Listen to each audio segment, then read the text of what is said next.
Comme nous l'avons déjà dit, lors d'une entrevue télévisée ou radiophonique, une personnalité politique n'a aucune chance. Bonjour, monsieur le ministre. Bonjour, monsieur. Non, oui, c'est beau. Alors, vous avez déposé votre budget récemment et la réaction est plutôt négative. C'est-à-dire que c'est sûr que lorsqu'on dépose un budget, le but est de satisfaire le plus de citoyens et citoyennes, surtout les doyens et doyennes qui n'ont pas les moyens, les moyennes. Et finalement, tout cela ne mène à rien, Vous savez, quand un ministre dépose un budget fédéral, il y a toujours quelqu'un qui crie. Surtout quand il dépose dans son compte personnel. Voilà, Vous aviez promis une baisse d'impôts pour les particuliers. J'ai pas vu ça dans votre budget. J'avais pas promis une baisse d'impôts pour les particuliers. Ah non, alors écoutons ici un extrait de votre discours électoral. Je promets une baisse d'impôts pour les particuliers.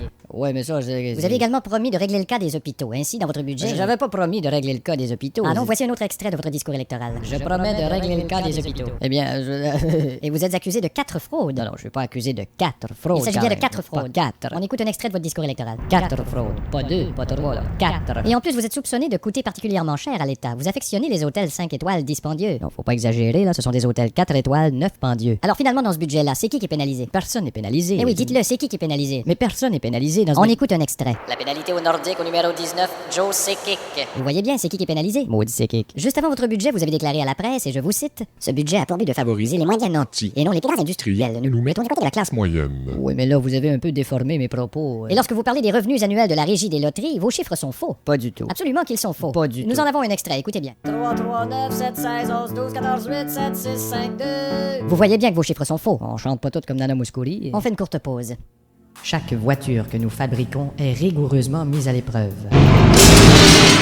La nouvelle Turota Cœur-Melva, livrée telle qu'elle. Le secret de nos cafetières, c'est que nous les essayons. La cafetière Brown.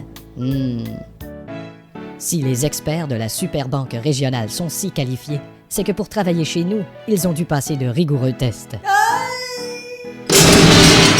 La Superbanque régionale.